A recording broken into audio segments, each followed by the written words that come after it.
Bonjour, bienvenue au 5e Forum international de la cybersécurité.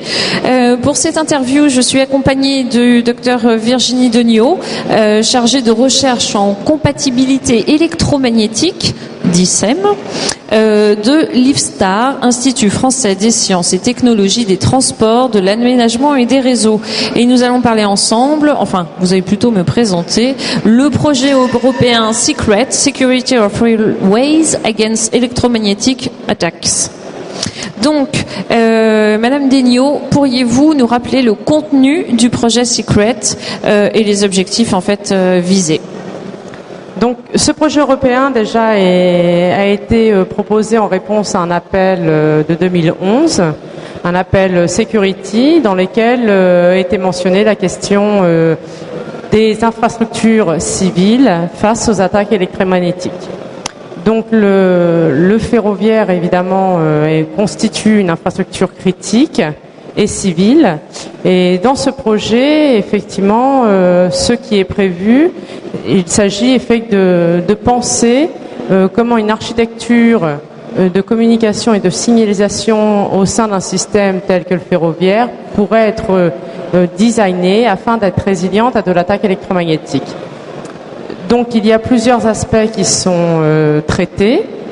Il y a d'abord la question de l'évaluation du risque. Ça, c'est un premier problème, puisque en matière d'attaque électromagnétique, toute la difficulté est qu'on ne peut pas faire aisément une démonstration sans risquer, évidemment, de déranger beaucoup de monde autour, voire même de créer des défauts de nature permanente.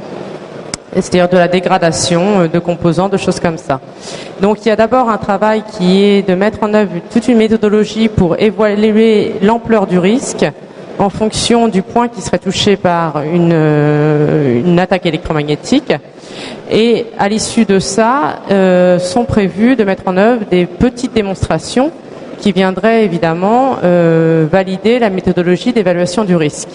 Il est également prévu un ensemble de travaux pour explorer différentes pistes mettant en œuvre des solutions de détection d'attaques électromagnétiques et pouvant à la fois être incorporées dans ce cas-là à une architecture qui permettrait de réagir en fonction de ce qu'on connaît de l'attaque électromagnétique et donc d'enclencher les bonnes solutions technologiques pour le transfert de l'information, etc. et sécuriser le système. D'accord. Donc aujourd'hui, les attaques électromagnétiques sont associées à la cybercriminalité, c'est ça ? Alors oui, de plus en plus, puisque on va dire historiquement, quand on parlait d'attaques électromagnétiques, on pensait à des grosses armes électromagnétiques. On parlait beaucoup d'IEMN, c'est impulsion électromagnétique d'origine nucléaire, et effectivement, on pensait davantage à des armes militaires. Donc, il faut savoir que ces attaques électromagnétiques, telles qu'on en parlait, on voyait avant tout la dégradation des composants. C'est-à-dire qu'on envoyait de la puissance, des ondes électromagnétiques puissantes qui venaient se coupler à des systèmes, créant des courants indésirés et venant dégrader les composants. Aujourd'hui, finalement, il y a des moyens beaucoup plus humbles de provoquer des dégâts parce qu'il y a beaucoup de réseaux. Un réseau, c'est évidemment de l'électronique, mais c'est surtout du transfert d'informations.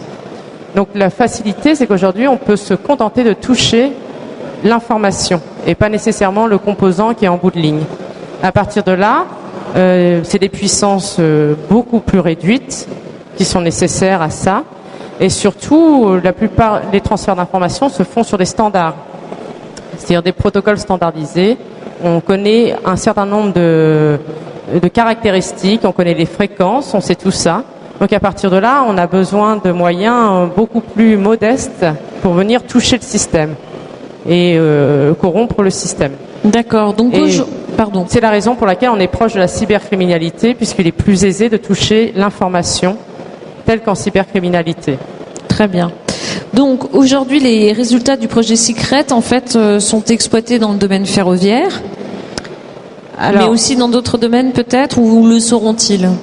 Alors ça, nous pensons que effectivement, déjà le domaine ferroviaire est assez nouvellement confronté en fait à ce problème. Il est lié au fait qu'il y a en ferroviaire aussi une volonté d'harmonisation à l'échelle européenne. C'est-à-dire que toutes les briques technologiques, d'ici quelques années, devraient être les mêmes sur tout le territoire européen. C'est la volonté.